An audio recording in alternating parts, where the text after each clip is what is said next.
Your bones hang out in a lot of joints. Knee joints. Hip joints.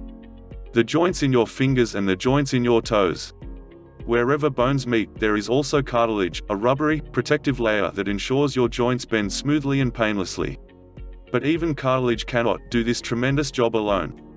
A thin membrane called the synovium provides fluid that lubricates the moving parts of the joint. When the cartilage wears out of the synovium becomes inflamed, the result is generally a case of osteoarthritis or rheumatoid arthritis.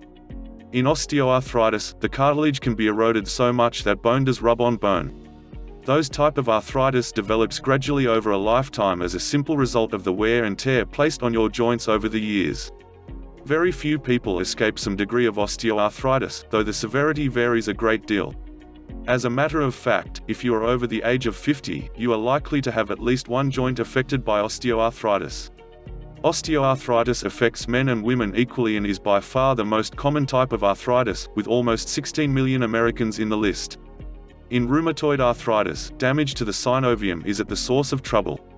Doctors and researchers are not absolutely sure what causes it, but most think that rheumatoid arthritis is a disease in which the immune system actually attacks certain tissues in the body, including those that connect the joints and the synovium. Rheumatoid arthritis begins with swollen, red, stiff, and painful joints, but it may progress until scar tissue forms in the joint or, in extreme cases, until the bones actually fuse together. Almost 75% of the 2 million people with rheumatoid arthritis in the United States are women.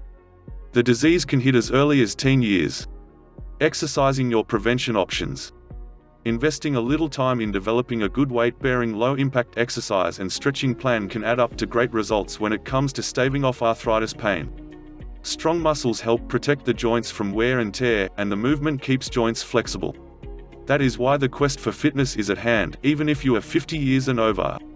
However, most Americans over 50 are still right where they always were, sitting back and watching others jog by. Most of them contend that that is just for people who have been athletic all their life, or some say exercise is for young people and engaging into exercise will do them more harm than good. There are still some that insist on excusing themselves in exercise routines because they do not just have time or they have less energy than ever before. These are all lame excuses. Hence, it is time to start to get rid of those pains. Start exercising. Consequently, preventing arthritis is not an exact science, but physicians have discovered a few ways to lower your risk. Here is how. 1. Do not wait around. The single most important measure anyone can take to prevent osteoarthritis of the knee is to lose weight if they are overweight. Extra weight puts extra stress on your knees. If you are 10 pounds overweight, for example, you put 60 pounds per square inch of extra pressure on your knees every time you take a step. That extra pressure can slowly but surely erode the cartilage in your knees, leading to arthritis. A study has clearly supported the theory that weight loss weighs in on the side of prevention. In the study, overweight women who lost 11 pounds or more over a 10-year period decreased their risk of developing osteoarthritis of the knee by 50%. 2. Stretch those muscles. Any kind of stretching is good as long as you do not bounce, which can lead to a muscle pull. This is according to some of the professors of clinical medicine in New York City. Try to hold a slow, steady stretch for 15 to 20 seconds, then relax and repeat. It is best to flex up by stretching before any exercise, especially running and walking.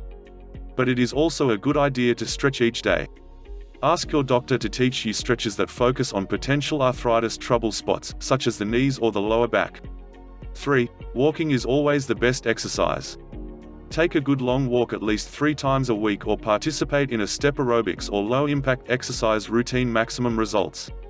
There is no proof that running is bad for the joints, but remember, it may aggravate an injury if you already have one. Just remember to check with your doctor before starting a new exercise program. The bottom line is that of all the healthful habits, exercise is the most important. This is because people are designed to be active. Hence, it is really important for people to exercise in order to stay healthy and keep those joints free from wear and tear. Just keep in mind that the unexercised body, even if free from the symptoms of illness or problems like arthritis, is not at its full potential. Hence, start exercising right now.